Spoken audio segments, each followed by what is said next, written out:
사랑 놀라워라 주의 사랑 놀라워라 주의 사랑 신기하고 놀라워 주의 사랑 신기하고 놀라워 주의 사랑 신기하고 놀라워 크신 사랑 하늘 그보다 높고 바다 그보다 깊고 우주 그보다 넓은 크신 사랑 놀라운 사랑 신기한 사랑 그 크신 사랑 하나님 사랑 하나님 사랑 주님의 사랑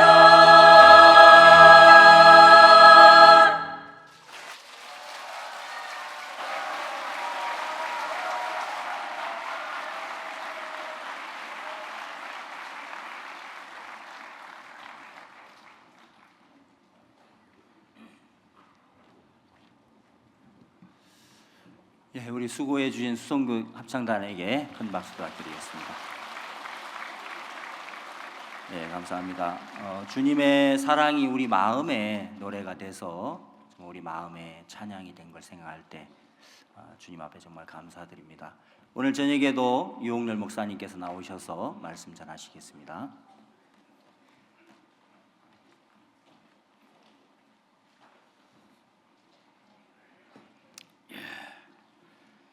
안녕하십니까.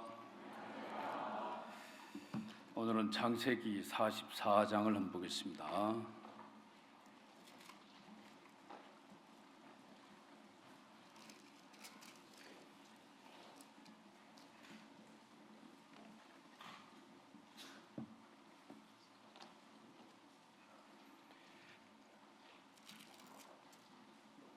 창세기 44장 14절부터 제가 읽겠습니다.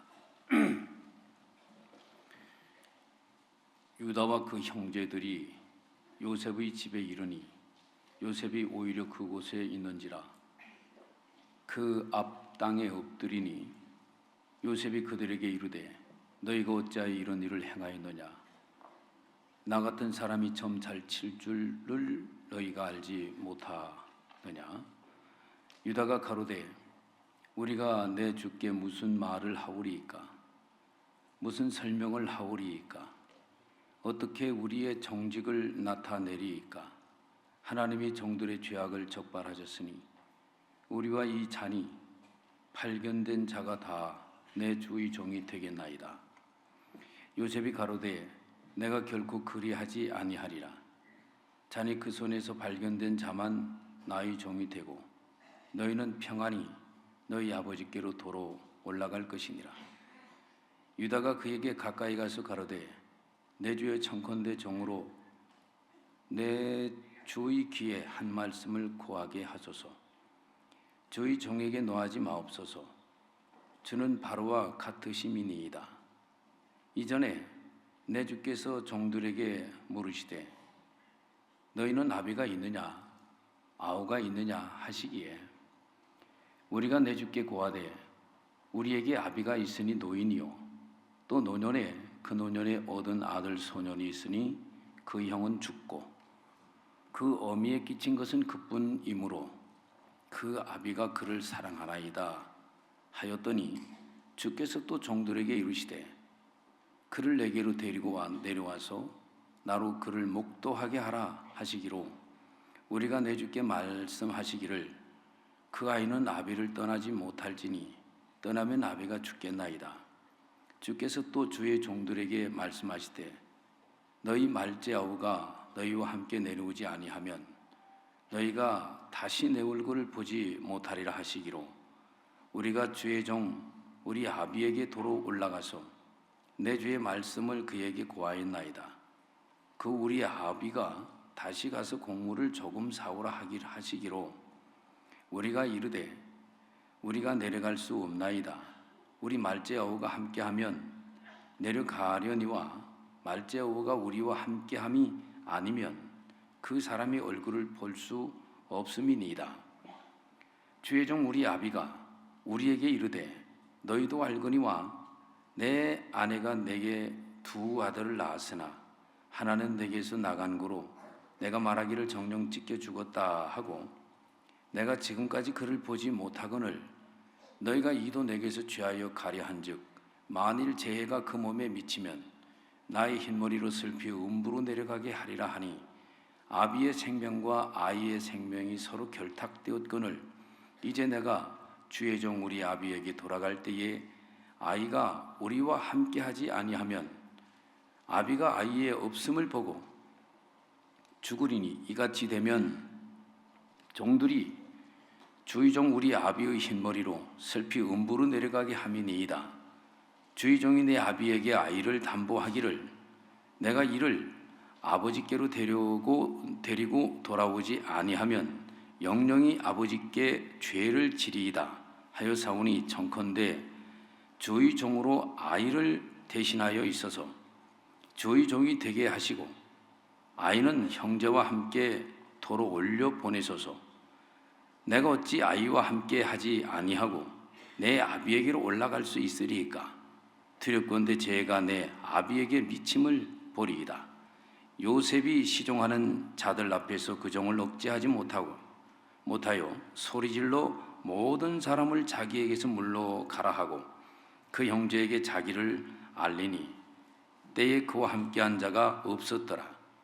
요셉이 방성대국하니 애굽 사람에게 들리며 바로의 궁중에 들리더라. 요셉이 그 형들에게 이르되 나는 요셉이라 내 아버지께서 아직 살아 계시니이까? 형들이 그 앞에 놀라서 능히 대답하지 못하는지라. 요셉이 형들에게 이르되 내게로 가까이 오소서. 그들이 가까이 가니 가로되 나는 당신들의 아우 요셉이니 당신들이 애굽의 판자라. 당신들이 나를 이곳에 팔았으므로 근심하지 마소서. 한탄하지 마소서. 하나님이 생명을 구원하시려고 나를 당신들 앞서 보내셨나이다. 5절까지 읽었습니다. 여러분들이 참 성경을 보면요, 너무 이 놀라운 게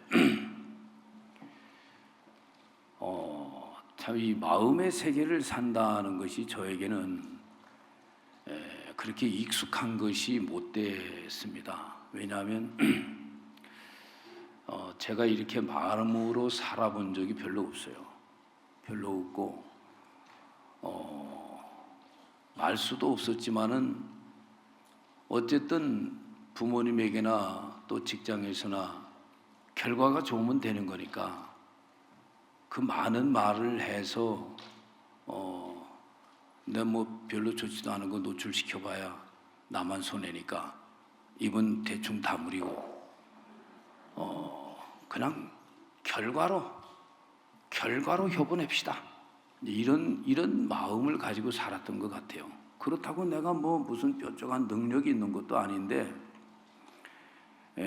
많은 말하는 것보다가도 그렇게 결과를 통해서 인정을 받으면 되는 게 아니냐, 이런 생각을 주로 많이 했던 것 같습니다.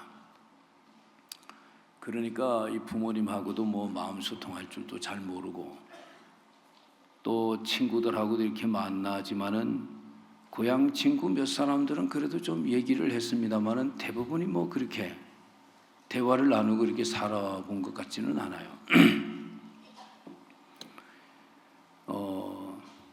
제가 인천에 있을 때인데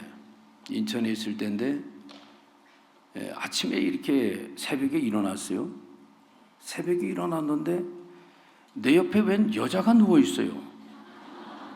그래서 제가 이 여자가 누구야? 이제 깜짝 놀랐어요. 그래서 제가 고개를 숙이고 있다가 바깥으로 나갔어요. 야, 이거 어떻게 이런 일이 다 생기냐?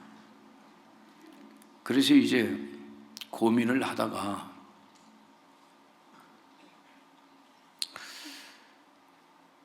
참 이상한 일이지.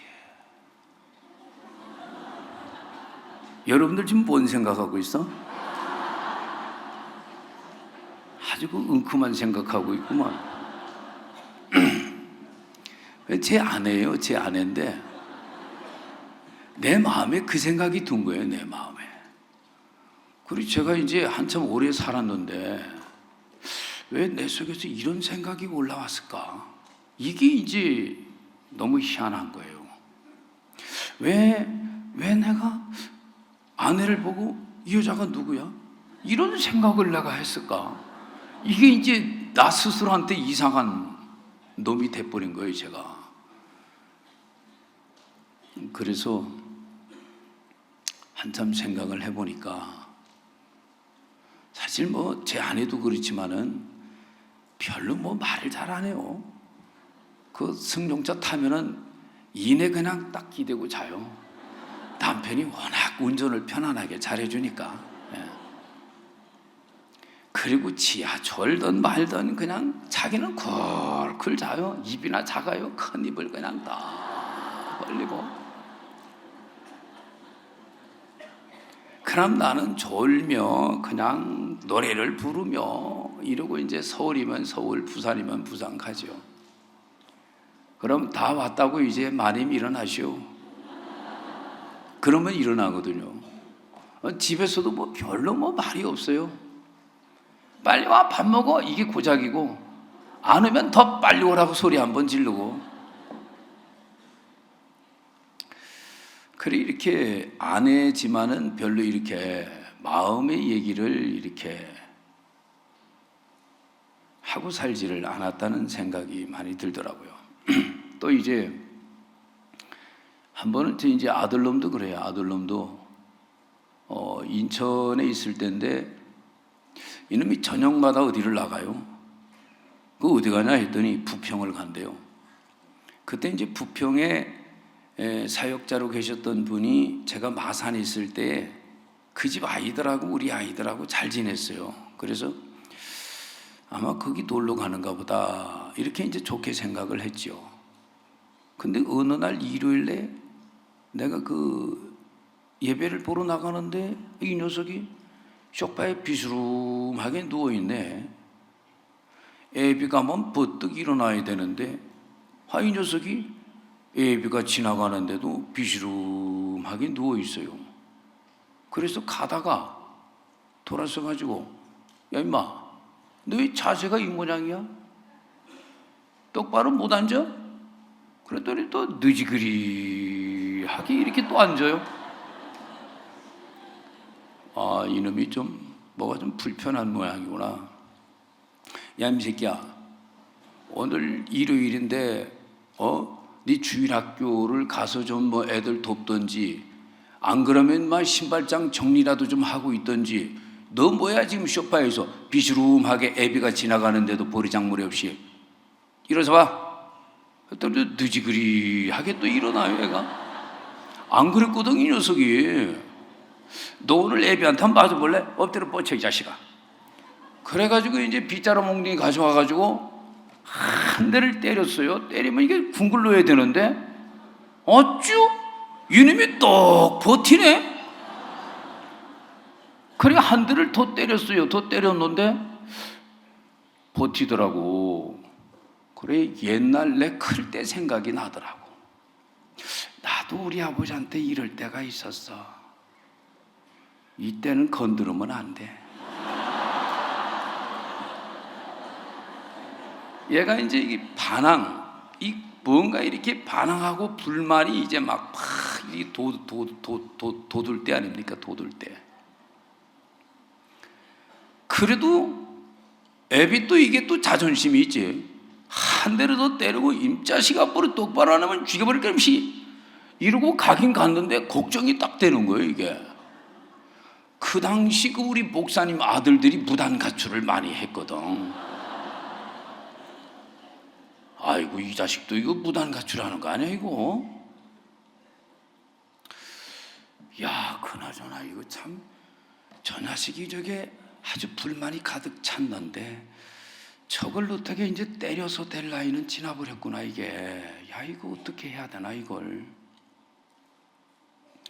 그날 내내 고민을 했어요. 고민을 하다가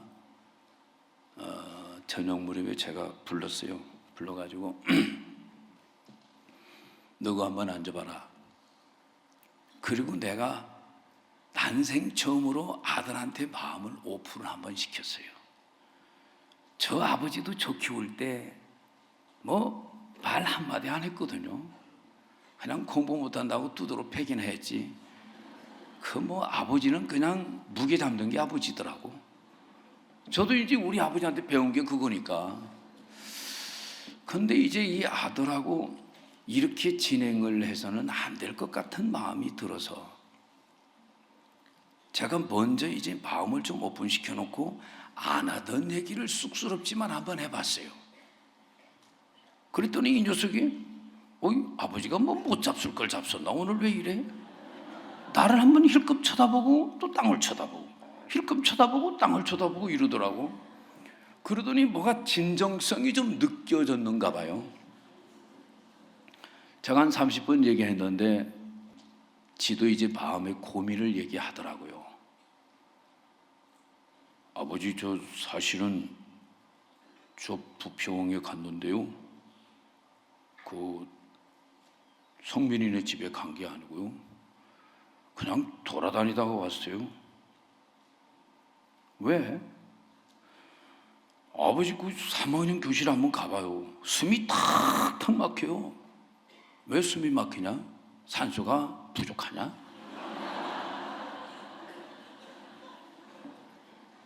아버지 생각해봐요. 1학년 때는 부산에, 2학년 때는 천안에, 3학년 때는 인천에. 교과서가 다 틀려요. 제가 뭐 머리 좋은 것도 아닌데 공부를 하려고 보니까 이게 진짜 공부가 안 되고요. 애들이 3학년이니까 대학교 가려고 눈에 쌍불을 켜고 공부를 하는데 저는 공부가 안 돼요. 머리가 뒷받침이 안 돼서도 안 되지만은 교과서가 이렇게 틀려버리니까 따라잡기도 어렵고요. 그리고 아버지 저 친구 사귀는 게 보통 어려운 게 아니에요. 그리고 아버지 봐요. 전부 다 자율학습 하는데 저 자율학습하면 안 되잖아요. 저녁마다 와서 기도해야 되죠. 수요일날 예배 봐야 되죠. 그러니까 이게 뭐 어떻게 해야 될지를 모르겠어요. 어떻게 해요. 그래서 솔직히 말해서 친구들하고 PC방을 한번 가봤어요. 가봤는데 친구들이 쓰는 언어가 있어요. 언어가. 그 언어가 무슨 말인지 몰라가지고 물었더니 나 이런 것도 몰라? 하고 핀잔을 하는데 거기도 못 섞이겠더라고요. 그래서 막 마음이 고민이 되고 괴롭고 막 그래서 저녁에는 숨이 탁탁 막히니까 부평 그냥 어디 술집도 못 들어가고 병신같이 왔다 갔다 하다가 그냥 그러면서 그 얘기를 썩 있는 얘기를 그렇게 해주더라고요. 그래서 제가 고맙다고 그랬어요. 고맙다. 그런데 너 말이야 그 대학교 가는 건 너무 고민하지 마. 대학은 한국만 있는 건 아니더라. 대학은 나라마다 다 있어. 그리고 서울대학이 굉장히 좋은 줄 알았더니 우리끼리 좋다 그러는 거지. 저 아프리카의 케냐에 가면은 나이로비 대학이 있다. 근데 그 대학보다 세계 수준에 보면 서열이 아래 단계요. 서울대학이.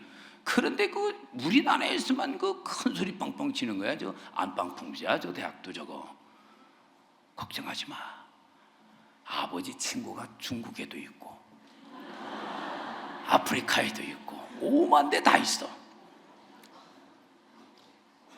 그래가지고 이제 그 다음날 어떻게 이제 교회 안에 그 선생님이 몇 분 계시는데 그분들을 좀 불렀어요.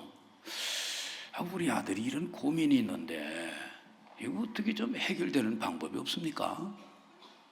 그랬더니 아이고 목사님 올해부터 잘하는 특기 하나만 있으면 그걸 가지고도 대학을 갈 수 있어요. 특기라. 우리 아들 특기가 뭔가? 지혜비 닮아가지고 특기가 별로 없어. 그런데 맞아. 제가 그 유치원을 보냈는데 어디를 보냈느냐면은 화교 학교를 보냈어요.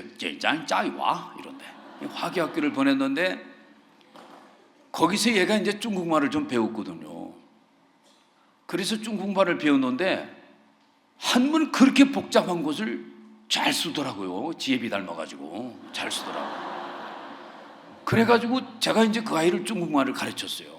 제가 개인적으로 중국말을 좀 중국을 좀 좋아하거든. 근데 중국을 저는 안 보내더라고 또. 그래 어쨌든 나는 못 갔다나 니라도 가거라 싶어가지고 중국말을 가르쳤는데 우리나라가 이 중국하고 화교를 이 수교를 맺으니까 대만이 삐져버렸어요. 대만이 삐져버리니까 한국 내에 있는 화교 학교에서 한국인들을 안 받아줘 버렸어요. 삐져가지고. 그래가지고 다니다가 못 다닌 적이 있어요. 그래서 내가 야 너 중국말 할 줄 아냐? 아유 아버지 다 잊어버렸어요. 그런데 가면 부활 한번 시켜봐.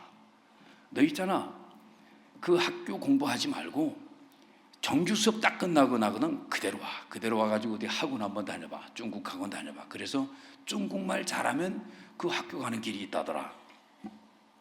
그래서 그 당시 한국에서 최고로 좋은 대학을 갔다 아닙니까? 어떤 대학 갔을까? 그 당시 최고로 그 신령한 교회가 대전 한밭교회였거든. 그 한밭교회 옆에 배제대학이라고 있어요. 그 기숙사가 얼마나 좋은지 몰라요. 그리고 그 안에 계신 목사님이 너무너무 신령하시거든. 그래서 그런 교회 옆에 있는 대학이 최고 좋은 대학이거든 우리는. 그렇죠? 그리고 거기 뭐 중국 무슨 문화 무슨 뭐 꽝가 거기 갔어요. 갔는데 뭐 다니다 말았죠. 다니다 말았지만은 어쨌든 간에 그때 제가 아들하고 처음 한번 그렇게 마음 얘기를 한번 해본 것 같아요. 그리고 이제 이 우리 동역자들도 이렇게 있습니다만은 야, 이 마음 얘기 이 별로 이거 뭐 하고 살아본 적이 없어요. 하고 살아본 적이 없고 만나면 이번 집회 때 그 얼마나 구원받았냐? 이게 전부 다예요. 몇 명 구원받아? 어이구 그래? 그러면 그걸로 땡이지 뭐 더 묻지도 않고 더 말하지도 않아요. 근데 이렇게 이제 뭐 마음 얘기라는 건 전혀 모른 채 이렇게 좀 살았어요. 살았는데 성경을 어느 날 이제 이렇게 보니까 전부 다 이게 진짜 이 하나님 마음이 담겨 있는 이 책이더라 말입니다. 그래서 목사님은 우리에게 이 하나님의 마음을 우리에게 자꾸 이렇게 표현하시고 그 마음에 담긴 속뜻을 얘기해주고 그것을 또 우리 마음속에 또 심어주기 위해서 여러 가지 예화를 들어가지고 또 설명도 해주시고 이러시는데 저도 이 성경을 이래 어느 때인가부터 보니까 진짜 이 하나님의 마음이 고스란히 담겨 있는 것이 머릿속에 놓고 이렇게 음미를 하다 보면은요 너무너무 행복할 때가 참 많아요. 특별히 이제 제가 오늘 44장을 읽었습니다만은 여기 이제 42장부터 보면은 회개에 관한 그런 이야기를 써놨다는 마음이 참 많이 들더라고요. 근데 이제 제가 오늘 이 회개를 좀 얘기해 보고 싶은데 회개 이야기 수없이 들어가지고 뭐 아이고 이 얘기 들으니까 또 이제 이런 자몰락하지, 그죠? 잠아도 괜찮아요. 잠을 못 하겠어요. 주무셔야지. 그 베개 없으면 그 책이라도 베고 이렇게 주무시면 됩니다. 근데 이게 회개는 이게 반드시 이게 해야 돼요. 이게요. 아니 말씀을 듣기 전에 여러분 회개하고 말씀을 들어야 돼. 말씀은 회개를 하지 않으면 믿음으로 형성되지가 않는 거예요. 믿음으로. 일요일날 예배를 보면은요 느지그리하게 오는 사람들 많아요. 별로 그 사람들 신앙에 흥미 없는 사람들이거든요. 사실은 이렇게 이제 마음에서 하나님을 만나보는 분들은 예배를 드린다 이러면은 그냥 급하게 와가지고 급하게 예배 보고 그냥 수제비 한 그릇 먹고 급하게 안 가요. 미리 오셔가지고 마음을 이 정리를 한단 말이에요. 또 이 찬송가를 부르면서 마음속에 있는 찌꺼기들을 또 이렇게 대충 좀 털어내고 하나님께서 한 주간 동안에 나에게 은혜 입힌 것도 한번 헤아려 보고 전번 주간에 이야기하셨던 말씀들을 생각해 보면서 그 말씀과 내 생활이 어떻게 달랐는가, 어떻게 같았는가도 이렇게 음미해 보고, 또 그 말씀이 나를 어떻게 인도했는지도 한번 이렇게 생각해 보고, 그러면서 하나님하고 마음을 이렇게 맞춰보고, 또 은혜 입은 것들을 또 헤아려 보고, 이러면서 마음에 주님하고 이렇게 좀 준비된 마음을 딱 이렇게 좀 가져야 되는 거예요. 안 그렇습니까? 예, 그런 시간 진짜 필요하더라고요. 그런 시간 필요하더라고. 그래서 말씀을 들을 때는 마음을 좀 비워야 된단 말이에요.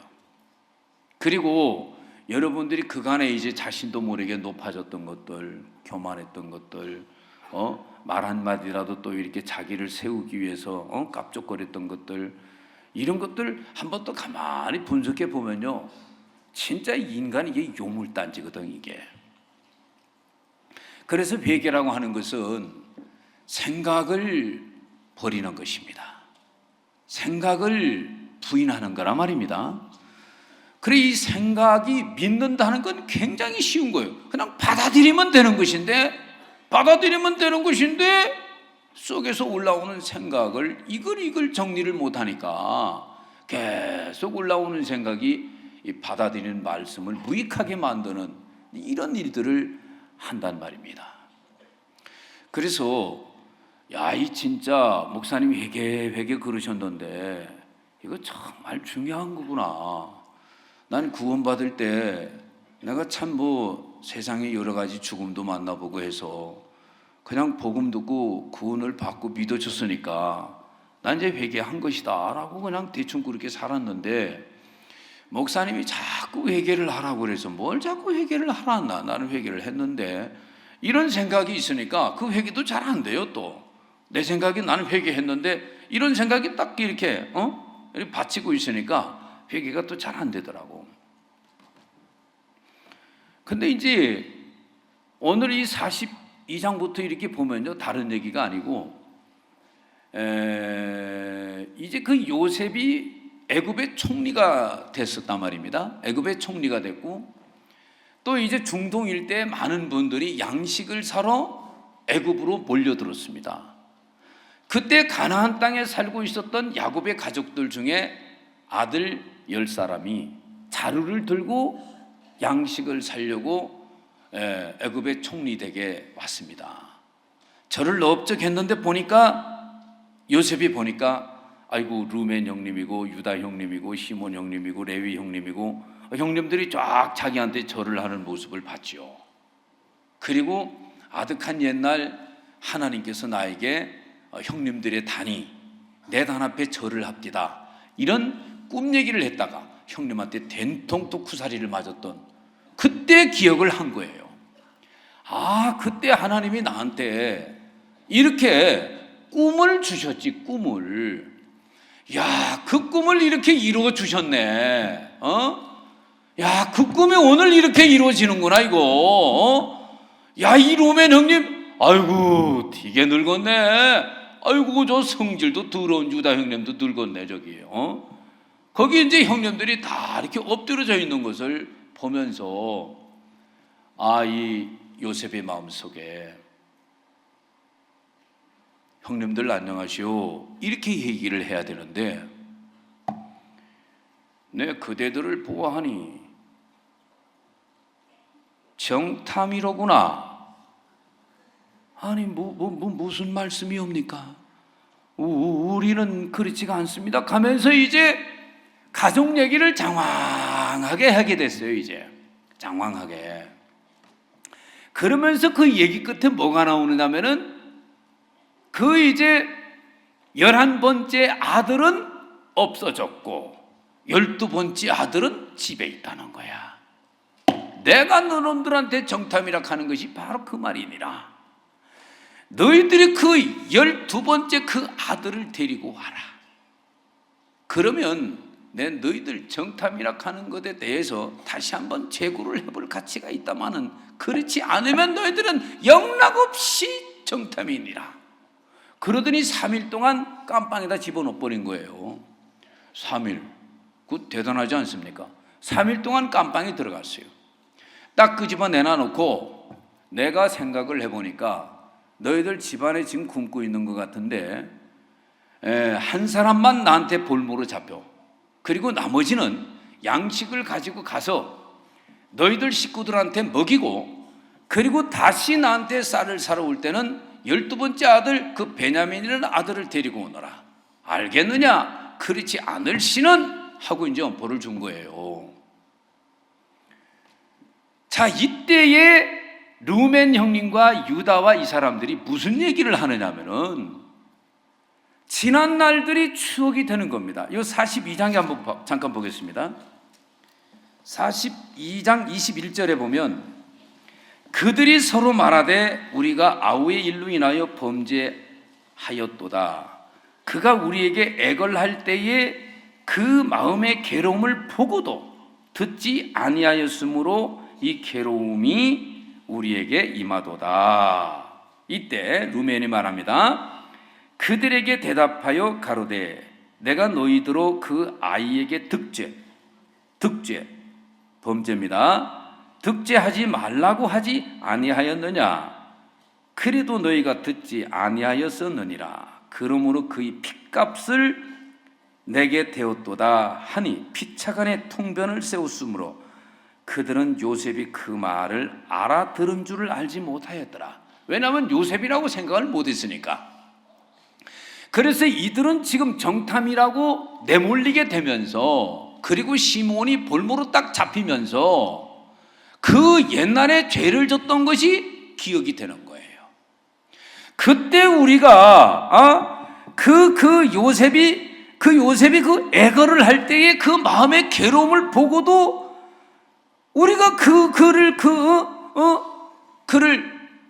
참 이렇게 고통스럽지 않게 해야 되는데 우리가 그때 죄를 범했다.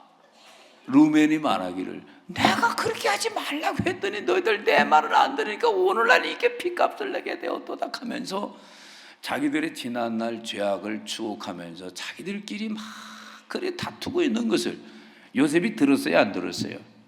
요셉이 들었는 거예요. 자, 이런 걸 보면 이 사람들 마음속에 요셉이에게 죄를 진 것이 해가 이렇게 많이 갔는데도 마음에서 사라져 있습니까? 안 사라져 있습니까? 마음에서 이렇게 탁 짱박혀 있는 거라, 이 죄가. 그래서 자기들이 고통스러울 때마다, 고난스러울 때마다, 재앙이다 싶은 이런 때가 되면은 그래, 그때 우리가 요셉한테 못할 죄를 진 거야 이러면서 이들이 그렇게 죄악을 고통스럽게 하고 있었다, 이 말입니다. 그것을 요셉이 들은 거예요. 자, 너희들 정탐이야 하고 이들에게 어려움을 딱 주니까, 죄가 툭 튀어나와요, 안 나와요? 죄가 툭 튀어나와요. 자, 여기를 보면은요, 요셉이 지금 형님들을 딱 보면서, 형님들을 보면서 형님들하고 이제 헤어지지 않고 이 양식 풍성한 곳에서 아직도 기근이 멎으려면 한참 세월이 남았는데 여기 같이 좀 살았으면 좋겠다. 이 요셉의 마음속에 형님을 사랑하는 마음이 있단 말입니다. 그런데 이 형님들하고 내가 여기 살려고 본다면은 마음에 이 막힌 게 없이 이렇게 잘 이 소통이 돼야 되는 거 아닙니까? 그렇죠? 마음의 사귐이 잘 돼야지. 마음의 교통이 잘 안다는데 한 집에 살면은요 이것처럼 고통스러운 게 없어요. 그렇죠? 써먹한 사람하고 한 방 안에 둘이 앉아 있으면은 좀 멋쩍지, 그죠? 멋쩍어요. 예. 그 부모님한테 죄 짓고 엉큼하게 하고 있으면 부모님하고도 이렇게 좀 써먹한 게 좀 그렇지, 그죠? 죄라는 것이 그렇게 만드는 겁니다. 그러니까 그런 관계로 형님들하고 그렇게 생활할 수는 없다. 그래서 형님과 내가 같이 살려고 본다면은 우리가 마음을 서로 교통하고 허심탄회하게 우리가 이렇게 교통하면서 그러면서 이렇게 우리가 마음으로 이렇게 친하게 지내고 살아야지. 그러려고 한다면은 형님들 마음속에 저 더러운 죄악들을 회개해야 돼. 회개 드러내야 돼. 그렇게 하고 말고. 그래서 어두운 마음을 끄집어내야 돼. 하나님은 온전한 빛이기 때문에 우리도 빛 가운데 있어야 하나님하고 사귐이 있는 거지. 어둠 가운데 있으면서 사귐이 있다 하는 것은 그건 거짓말이다. 그건 진리가 없는 사람이다 말이야. 요한 1서에 그렇게 얘기 안 합니까? 그죠? 그리고 어둠을 가지고는 이 사귐이 진정스러울 수가 없는 겁니다. 그렇기 때문에 우리가 사랑하는 형제들이기 때문에 우리가 가까우니만큼 정으로 가깝지 말고 진짜 이 마음에서 우리가 깨끗하게 이 가까워질 수 있으려고 한다면은 속에 있는 저 어둠을 형님들이 드러내야 되는 게야. 저 더러운 걸 드러내야 되는 게야. 그래서 요셉이 같이 살고 싶어서 더러운 걸 끄잡아내려고, 다시 말하면은 회개케 하려고, 뭐 하려고? 회개케 하려고 요셉이 시동을 건 겁니다. 회개는요, 우리가 하는 것 같지만은 회개케 하시는 주님에 의해서 회개가 되는 것입니다. 알겠습니까? 예. 그래서 요셉이 지금 회개케 하려고 정탐이다 하고 모르는 척 했어요. 모르는 척 했는 거예요. 호세아서 5장 15절에도 보면은 하나님이요 모르는 척하고 기다리는 장면이 나와요. 나중에 봐요. 나중에. 호세아서 5장 15절에 그래요. 그래서 하나님도 우리를 사랑하고 있기 때문에 저 녀석을 회개시키기 위해서 하나님이 징계를 할 때, 징계는 참 고통스럽지, 그죠? 예, 얼마나 고통스럽습니까? 냉혹합니다. 그리고 막 정말 냉정하고요, 가혹합니다. 그렇게 해서 그 마음을 속에 있는 것부터 다 이렇게 미꾸라지 소금 칠 때 그 더러운 것들 미꾸라지 뱃속에서 다 나오잖아요, 그죠? 그것처럼 다 쏟아내게 만드는 거예요. 우리 주님이 우리에게 회개케 하고 있습니다. 여러분 마음속에 쿡쿡 찔리는 것이 바로 그 회개케 하는 것입니다. 쿡 찔르는데도 하고 이렇게 지내버리면은 이게 만수무강의 지장이 있어요. 이게 그렇게 이제 하나님이 회개케 하는데 이 사람들 속에서 반응이 나타나는 것을 요셉이 보았을 때 좋았지, 그죠? 그래도 냉혹했습니다. 그래서 시몬이라는 사람을, 형님을 딱 잡아가지고 그 형제들 보는 앞에서 딱 동아줄로 묶어가지고 끄집고 딱 교도소에 집어넣었다 이 말이요. 그리고 나머지 식구들한테 자루 하나씩 주고 양식 주고 길양식 주고, 그리고 그 사람들 또 뭐 할 때 그 양식 사러 온 돈도 다 집어넣어주고, 그래서 이제 돌려보냈어요. 집에 가보니까 세상에 양식 살라고 갖다 준 돈이 도로 다 들어있는 걸 보고 얼마나 이들이 놀랬습니까? 아버지 보고 이제 양식 사러 갈 때 베냐민 뒤로 가야 된다니까 아버지가 절대 안 된다고 그랬죠. 그것 때문에 좀 지연도 됐어요. 그렇지만 계속 굶을 수가 없었던 야곱은 비장한 각오를 하고 베냐민을 내놓습니다. 그런데 이제 이 42장에서 보면 말이죠, 42장에서 보면은 요셉이 웁니다. 요셉이 형님들이 자기를 괴롭혔던 추억을 하면서 정죄를 하고 괴로워하고 서로 통변하는 그 모습을 보고는 요셉이 혼자 은밀하게 가가지고 울더니 눈물 또 싹 닦고 와가지고 그 시몬 형님을 묶어버리고 감옥에다 집어넣은 거 아닙니까? 그러니까 우리 주님이 우리를 회개시킬 때, 또 우리 목사님들이 우리를 회개시킬 때, 우리 박 목사님이 우리를 회개시키기 위해서 막 책망을 하실 때, 목사님이 이렇게 요셉처럼 은밀한 곳에서 울고 계셨구나. 울고 계셨구나. 그러면서도 우리를 만날 때는 냉정하고 가혹하고 이제 다시는 안 볼 것처럼 막 그냥 막 눈물이 쭉쭉 빠지도록 혼내키고 그러시는 거예요. 왜냐하면 회개는 해야 되니까. 뭘 해야 되니까? 회개는 해야 되니까. 그래서 이들이 이제 집에 가가지고 베냐민을 데리고 오는데 아버지하고 대단한 고통스러운 실강이를 합니다.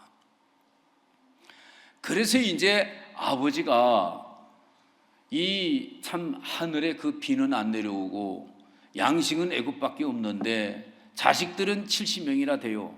손자까지 70명이 되는데 그냥 굶겨 죽을 수가 없지 않습니까? 베냐민 때문에. 베냐민을 안 데리고 가면은 우리는 그 총리 만날 수가 없습니다, 아버지. 쌀 사러 갈 수가 없습니다, 아버지. 베냐민을 주세요. 그럼 반드시 베냐민 데려오겠습니다. 안 데려오면 저를 죽여버리세요, 그냥. 이러면서 이 베냐민을 강권해가지고 이제 데려가려는데 아버지가 나중에 마음을 바꾸시죠. 그래서 이제 베냐민을 내줍니다. 그래서 이제 베냐민을 또 데리고 왔는데 보니까 야, 이 요셉이 베냐민을 보니까 너무너무 좋은 거예요. 베냐민을 보니까. 그래서 음식도 더 주고 선물도 더 주고 그러면서 베냐민에게 굉장히 참 그 사랑의 표현을 해주고 그랬습니다.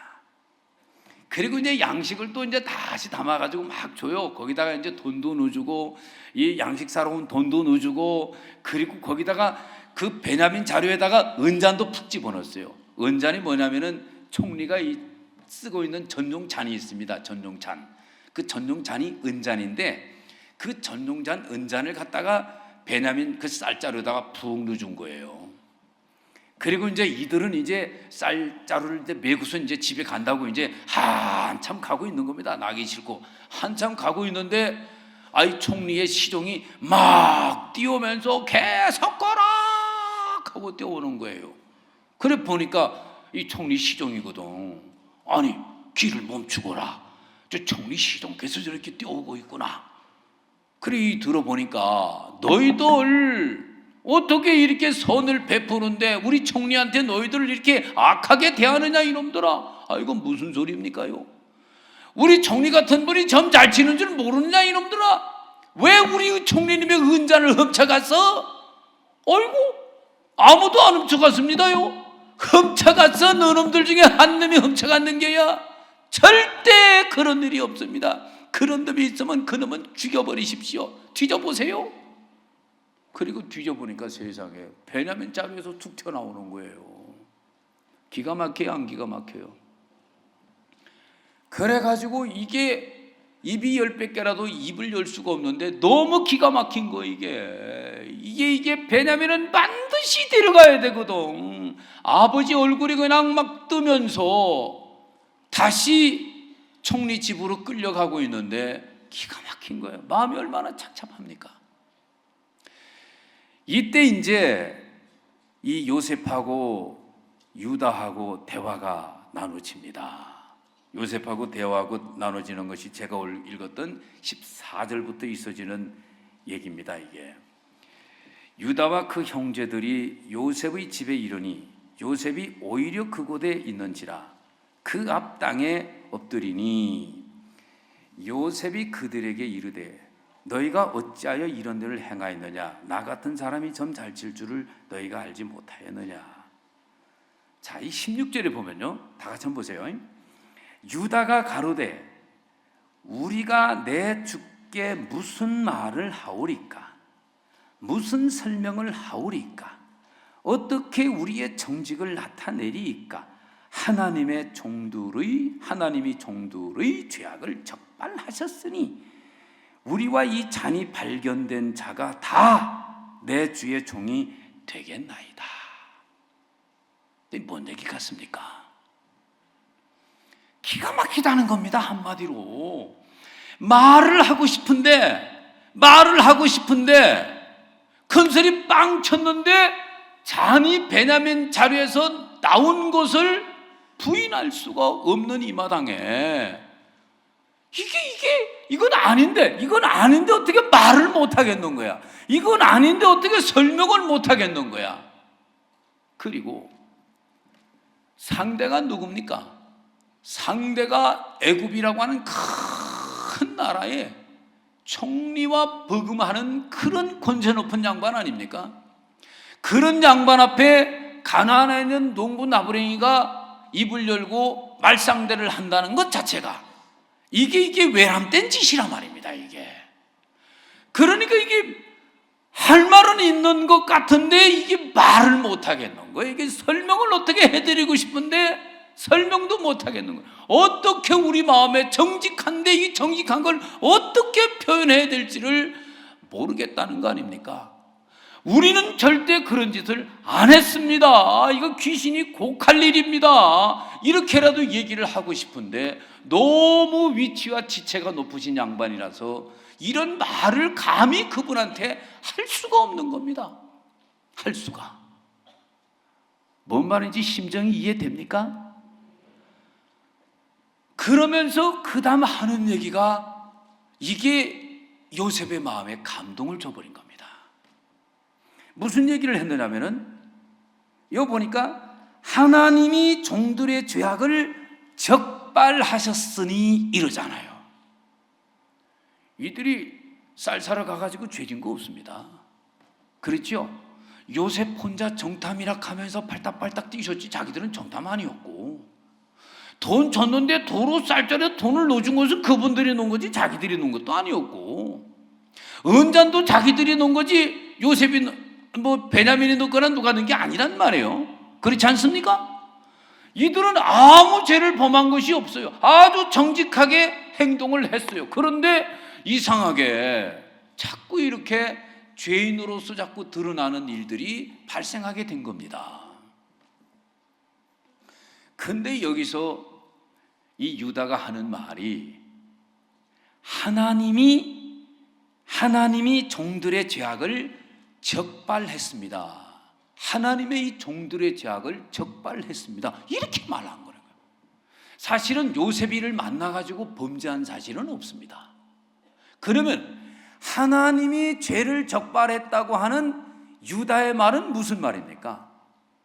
이들의 마음속에 품고 있는 죄악이 있습니다. 이들의 마음속에 숨겨둔 죄악이 있습니다. 하나님이 알고 있는 죄가 있는 겁니다. 숨가는 죄가 있는 것입니다. 이것이 이들의 마음속에 항상 있는 겁니다. 지금 이렇게 우리가 지금 고통스럽게 지금 총리 앞에 진행되고 있는 이런 일들은 하나님이 이렇게 하시는 겁니다. 제가 이 모습을 보면서 우리가 교회를 다니면서 하나님을 이렇게 알면 죄를 제대로 회개할 수 있는 거다. 죄를 제대로 회개하지 못하는 것은 구원받고 교회를 다닌다고 하고 있지만은 하나님을 모르고 있는 거다. 하나님을 제대로 알면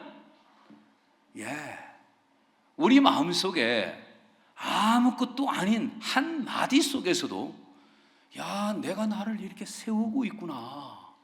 내가 나를 세우고 있구나. 이것이 가벼운 것이 아니란 말입니다. 나를 세우고 있는 것이 얼마나 무섭고 악한 것을 아는 사람이면 이게 가벼운 죄가 아닌 거예요. 그럼 이게 가벼운 죄가 아닌 것으로 드러나는 것은 누가 하느냐? 하나님을 아는 경외심에서 이런 것들이 나오는 것이었어요. 우리가 교회를 다니고 구원받아 예수 안에 살고 있지만은 우리는 하나님을 믿어서 세상 사람들 교회 다니면서 기복신앙 한다고 하고 있습니다만은 우리도 대반이 기복신앙을 찾고 있는 그런 사람들이에요. 내가 하나님을 믿었는데, 내가 교회를 다니고 이렇게 내가 헌금을 하고 전도 열심히 했는데 왜 우리 집은 이렇게 어려워?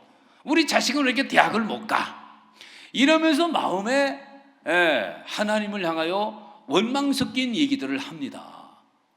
그 얘기를 가만히 보면은 내가 이렇게 교회를 성실하게 다닌 것으로서 하나님이 우리 집안에 물질적으로나 건강적으로나 또 아이들 참 대학교 입학하는 것이나 생활하는 것에서나 이 정말 이게 모범되고 순탄하게 잘 진행되는 이게 이제 복이라고 생각하고 있는데, 내가 교회 내 마음 들여서 열심히 하는 것만큼 하나님은 나한테 그렇게 못 해준다는 생각에 원망하고 있는 것을 보면은 다분히 이게 기복적 신앙을 하고 있는 모습을 본단 말입니다. 제가 하는 말 이해됩니까? 아, 그리요 안 그리요? 그렇지, 그죠? 그래서 이래 보면요, 구원받지 못한 세상 교인들이 복을 찾고 있는 그 복 수준에서 우리도 벗어나질 못하고 있는 거예요. 예. 그러니까 우리가 교회 생활하면서 복이 뭐가 복이냐? 여호와와 가까이 하는 게 복이고, 여호와와 가까이 한다는 것은 마음을 가까이 하는 거지 어떻게 물리적으로 가깝게 하는 것은 아니란 말입니다. 그렇죠? 그럼 마음으로 가깝게 해야 지내는 거예요. 그러면 주님의 마음과 내 마음이 자꾸 이렇게 가까워져야 된단 말이요. 그러는 우리들의 마음 속에는요, 아주 예민하게 주님이 불편한 것들에 대해서 우리들의 마음을 자꾸 이렇게 적발해 주면서 하나님 앞에 털고 나갈 수 있도록 그렇게 길을 인도하는 것을 볼 수 있단 말입니다. 그런데 우리들의 마음이 하나님 하고 부르지만은 그냥 복 받기 위해서 부르는 것처럼 그렇게 대하고 있기 때문에 정작 하나님 자체하고 우리 마음이 이렇게 가깝지가 않은 거예요. 하나님 마음하고 가깝지가 않은 거예요. 제가 하는 말 이해됩니까? 저한테 그런 게 있더라고. 제가 그걸 어떻게 알겠습니까? 그러니까 신앙을 한 횟수는 이렇게 깊어지고 길어져 있어도 정작 하나님을 잘 모르는 그런 위치에서 내가 생활을 하고 있더라 말입니다. 하나님을 제대로 모르는 거예요. 하나님을 제대로 모르는데 사람도 무시하지요. 사람 무시하는데 종도 무시하지요. 무시하는데 말씀이 내게 팍팍 들어옵니까? 그렇게 잘 안 들어오는 거예요. 들을 때는 열심히 들었는데 일어나면 마음에 남는 게 없어요. 수양에 와가지고 말씀을 열심히 듣는데 집에 가보면 무슨 말씀 들었는지 잘 모르겠는 거예요. 물론 기억력이 없어서도 그렇지만은 신앙이라는 것은 기억력이 없기 때문에 못하는 것은 아니거든요. 왜냐하면 마음으로 하는 것이기 때문에 사실은 기억력하고 상관이 없는 겁니다. 아멘. 그래서 내가 진짜 이 여호와를 너무 모르는 사람이다. 그래서 참 목사님을 이렇게 뵐 때마다가 마음에 이렇게 참 무겁고 그렇게 제가 살았습니다. 그런데 어느 날 목사님이 이런 말씀을 하셨어요. 하나님이 종류대로 내라고 그랬어. 민들레는 민들레, 봉숭아는 봉숭아, 그리고 원숭이는 원숭이, 돼지는 돼지, 이렇게 종류대로 내라고 했어. 그러시면서 하시는 얘기가 하나님께서 사람의 마음에 계획하는 것과 생각하는 것이 항상 악할 뿐임을 보시고 이렇게 얘기하시더란 말이에요. 그러니까 하나님은 종류대로 내라고 했으면은 그건 영원토록 그 돼지는 돼지만 낳는다. 절대로 소를 못 낳는다. 돼지는 돼지만 낳는 거야. 그러면 돼지에게는 돼지뿐이라는 얘기거든. 그 종류대로 내라고 하는 그 말, 거기에서 한치 오차도 없으시는 하나님의 아주 어미하신 그 말씀, 절대적인 말씀, 또 악할 뿐이라 하는 그 뿐에서 1mm도 이탈되지 않는 정확하게 악할 뿐인 그 말 앞에는 절대적으로 선이 개입될 수가 없다는 얘기 아닙니까? 목사님의 마음의 자세는 그걸 그대로 받아들이는 그런 마음 자세였어요.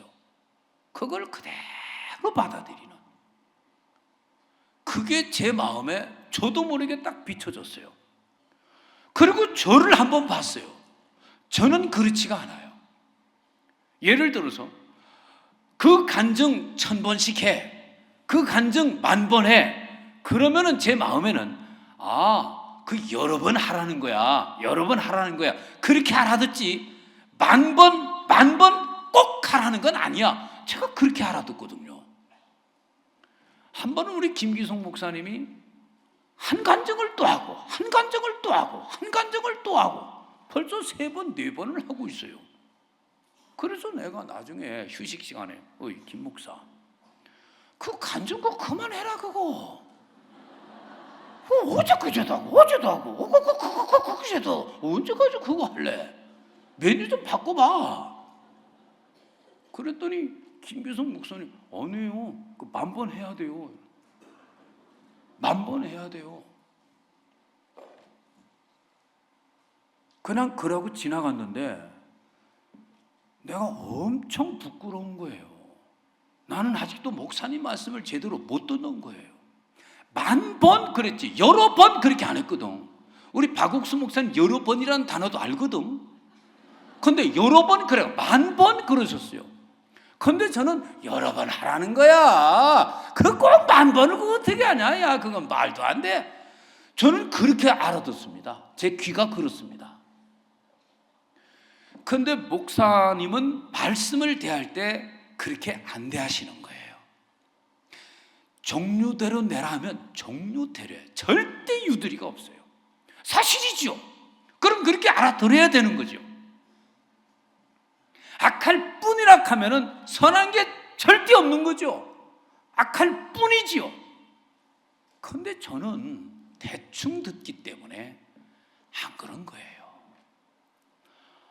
그래 제가 뭐 하나 좀 얻어맞은 것 같은 마음이 들어서 제가 그 자리에서 잠깐 나왔어요. 나와가지고 그 시를 한 바퀴 돌면서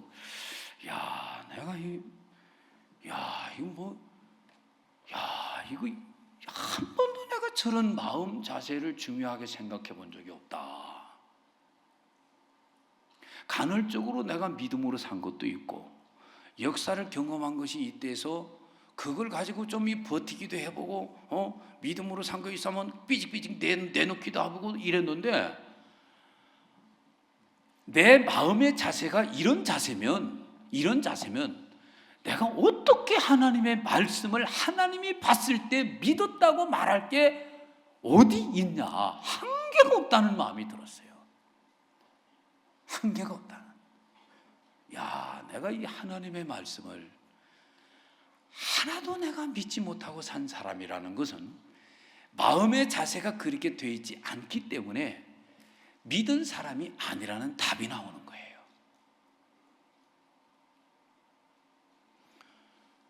그래서 제가 목사님의 마음의 세계가 좀 보였기 때문에 그쪽 마음으로 좀 바꿔가지고 들어갔어요. 말씀이 좀 들리더라고요.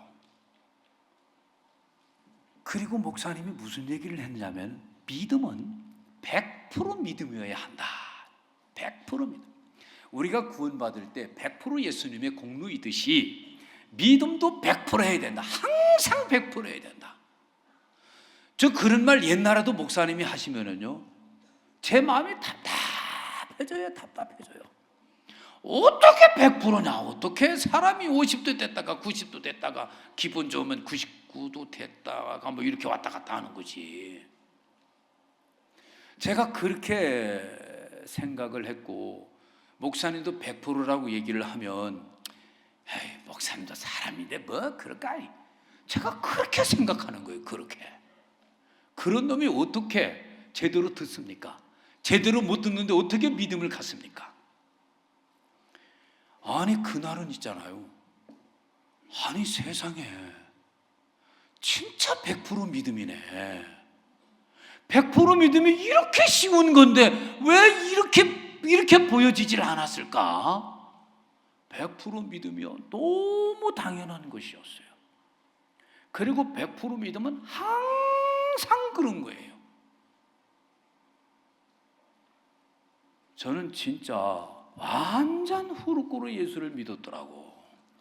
듣는 귀가 마음의 자세가 대충 예?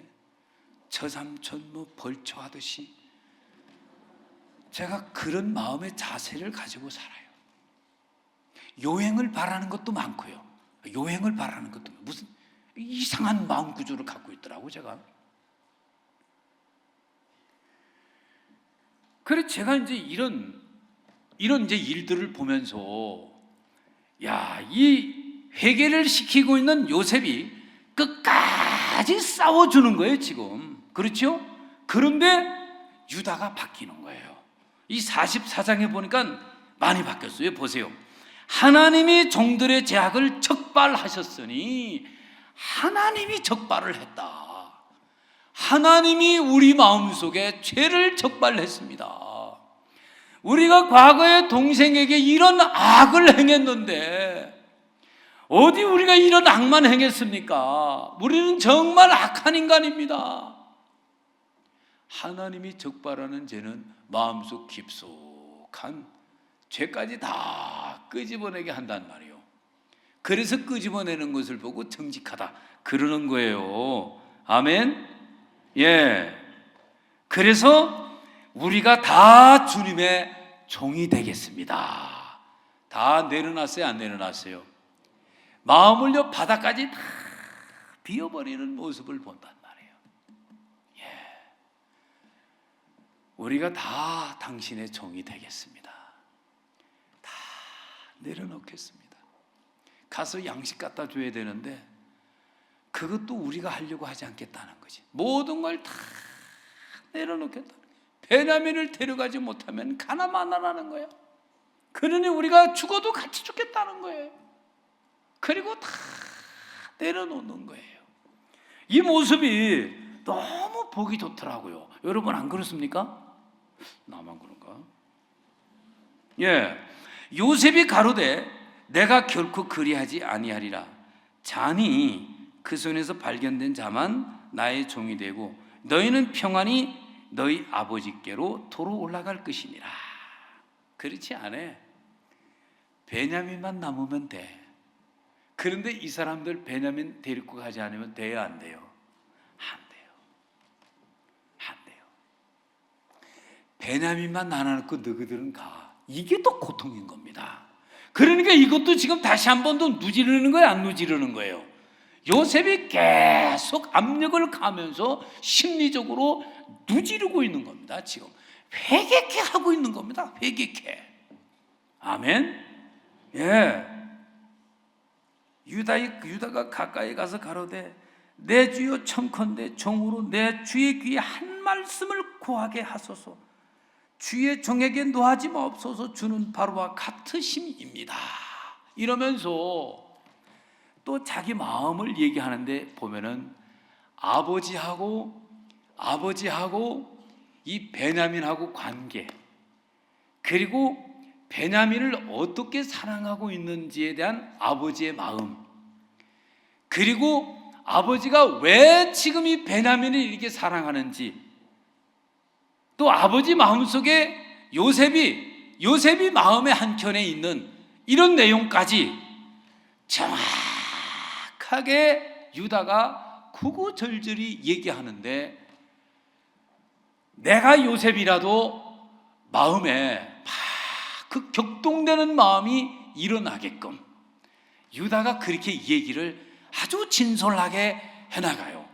그러다가 30절에 뭐라고 얘기를 하는가 하면 28절에 보면 하나는 내게서 나간 고로 내가 말하기를 정령 찢겨 죽었다 하고 내가 지금까지 그를 보지 못하였거늘 너희가 이도 내게서 취하여 가려 한즉 만일 재해가 그 몸에 미치면 나의 흰머리로 슬피 음부로 내려가게 하리라 하니 아비의 생명과 아이의 생명이 서로 결탁됐습니다.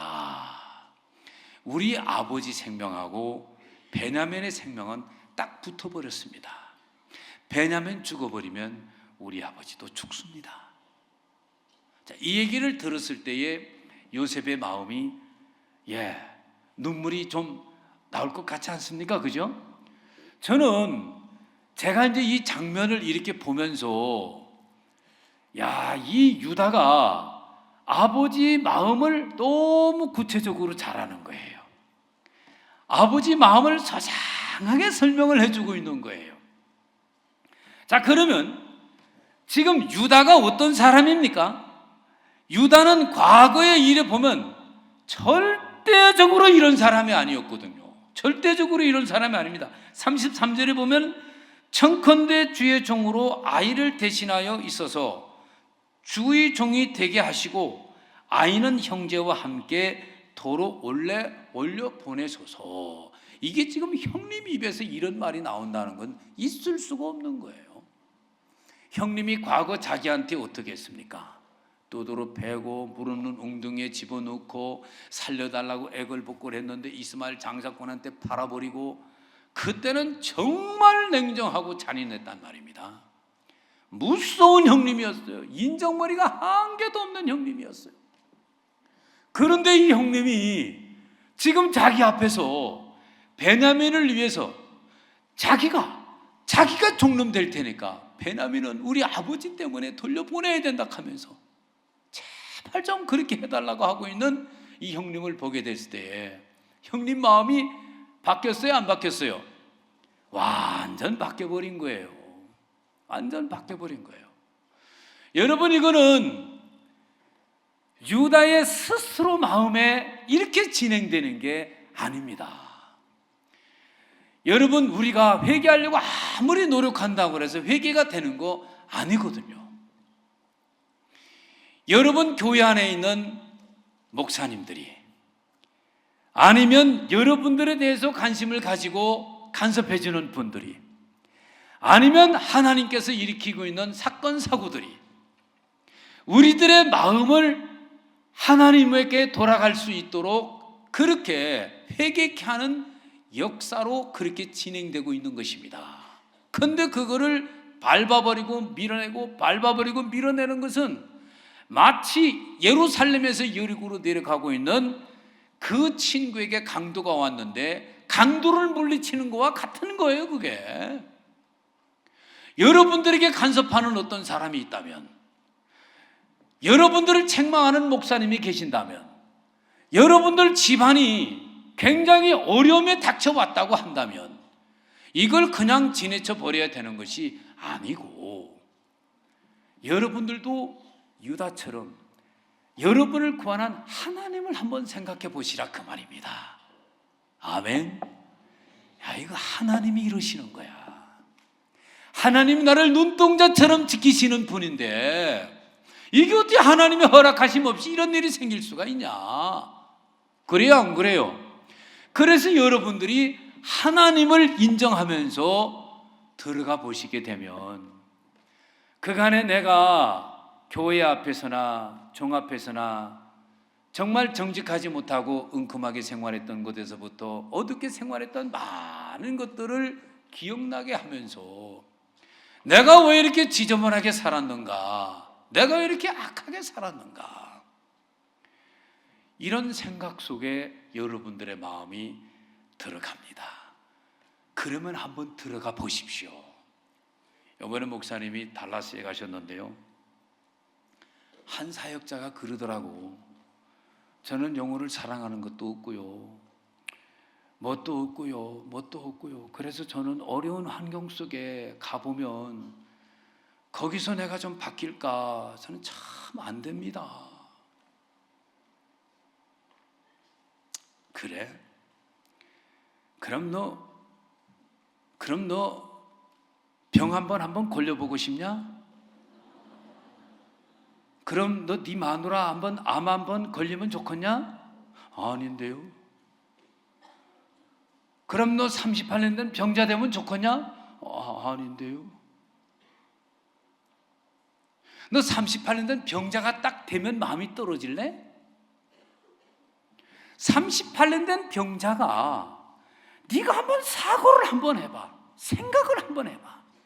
내가 38년 된 병자가 된 사고를 한번 해봐라. 그러면 네가 생각 속에서 38년 된 병자가 돼. 가늠하다 현장에 잡힌 사람이 되지 말고 가늠하다 현장에 잡힌 사람을 생각을 한번 해봐. 내가 지금 가늠하다가 현장에 잡힌 사람이라고 생각을 한번 해봐. 그리고 생각 속에 깊이 잠겨봐. 그러면 38년 된 병자가 되고 가늠하다 현장에 잡힌 여자가 되는 거야. 그러면 마음이 떨어져. 너 왜 사고 안 해? 이러시면서 막 책망하시더라고요. 아, 그렇구나. 꼭 간음해가지고 잡혀가지고 창피를 당해가지고 그래가지고 마음 떨어질 게 어디 있냐. 내 마음에서 간음한 걸 한번 생각해 보면서, 잡힌 것을 생각해 보면서, 동네 사람한테 창피당하고 자식한테 창피당하고 그런 걸 한번 상상해 보면서 마음이 무너져 볼 수 있는 것이다. 꼭 그런 사태가 벌어져서만 우리 마음이 무너지는 것은 아니라는 거였습니다. 그러고 보면 우리가 너무 생각을 안 하고 사는 사람들이지요. 그렇지요? 여러분, 하나님의 말씀을 받아들이고 사는 신앙인들은요, 회개가 돼야만 하나님의 말씀이 받아지는 겁니다. 회개가 안 되면은 말씀이 받아진 것 같은데 말씀이 없습니다. 그렇습니까? 안 그렇습니까? 그렇죠? 야, 저는 이 유다가 요셉을 만나면서 이렇게 이제 회개가 되는 모습을 보는 거예요. 그래가지고 34절에 뭐라고 하는 거니?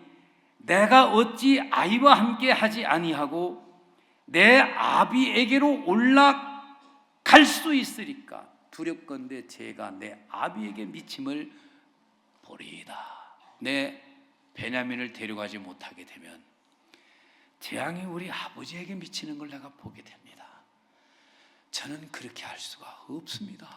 요셉 총리님, 저를 여기에 잡아두시고 이 어린 것을 보내십시오.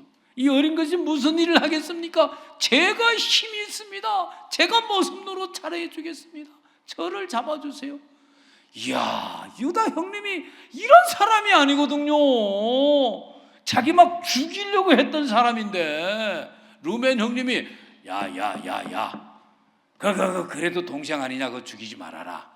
루벤 형님이 그래서 그날 살았지. 안 그러면 자기가 죽었단 말입니다. 안 그러면 죽었단 말입니다. 여기까지 왔을 때 요셉이 자기를 개봉시키지 않을 수가 없었습니다. 그렇죠? 회개된 사람 앞에 요셉은 내가 바로 요셉이요 하고 노출을 시킬 때 주변 사람들을 쫙 물렸습니다. 그리고 유다하고 요셉만 있는 그런 단둘이 있는 장소를 마련해 놔놓고, 형님 나를 똑바로 보시오. 내가 바로 요셉입니다. 형님 놀랐겠어요? 안 놀랐겠어요? 그때 요셉을 만납니다. 그리고 형님들 다 부릅니다. 형님들, 눈을 크게 뜨고 저를 보시오. 제가 바로 요셉입니다. 형님들이 팔아먹은 요셉 말입니다. 깜짝 놀라는 거예요. 깜짝 놀라는 거예요. 안 그렇겠습니까? 그죠? 자, 이제까지 이분들은 아버지하고 더러 살았습니다. 아버지를 모시고 살았습니다. 누가? 지가. 그런데 예수 없는 삶을 살았다는 것입니다. 다시 말하면 요셉 없는 삶을 살았어요. 우리가 마치 예수 없이 하나님을 섬기고 있었던 유대인들처럼 예수 없이 하나님을 섬기고 우리가 이 세월 살아온 사람들이 부지기수로 많습니다. 예수 없이 사는 사람들은 어떻게 사느냐? 예수 없이 하나님을 섬기고 사는 사람들은 지가 합니다. 지가. 누가 해요? 지가 해요. 유다나 루벤이나 시몬이나 레위나 이런 분들이요, 이제까지 자기들이 아버지를 섬겼고 자기들이 가정을 섬겼고 쌀자루 들고 애국까지 와가지고 그 쌀자루 들고 가고 누가 그 일을 합니까? 이렇게 왕성하게 일을 할 수 있는 이 루멘이나 이런 자식들이 그 일을 하지 않았습니까? 그렇죠? 그런데 이 야곱에게 있어서는 루멘이 기쁜 아들이 아니고요, 그렇다고 유다가 기쁜 아들도 아닙니다. 야곱에게 있어서는 요셉이 가장 기쁜 아들입니다. 요셉을 보면은 야곱은 너무 행복합니다. 그런 것처럼 하나님도 여기 있는 무수한 사람을 볼 때 주님이 기뻐하는 게 아니고, 누구를 볼 때, 예수를 볼 때 하나님이 참 기뻐합니다. 이는 내 사랑하는 아들이요 내 기뻐하는 자라. 그런 얘기 들어봤어? 그래서 그분 앞에 나갈 때 유혹렬이 이름으로 나가면 돼요, 안 돼요? 안 돼요. 예수의 이름으로 나가야 되는 거예요. 그분 앞에 나갈 때 내 피 들고 나가면 돼요, 안 돼요? 내 피나 예수 피나 똑같이 붓지만은 내 피 들고 나가면 안 돼요. 예수는 피를 들고 나가야 되는 거예요.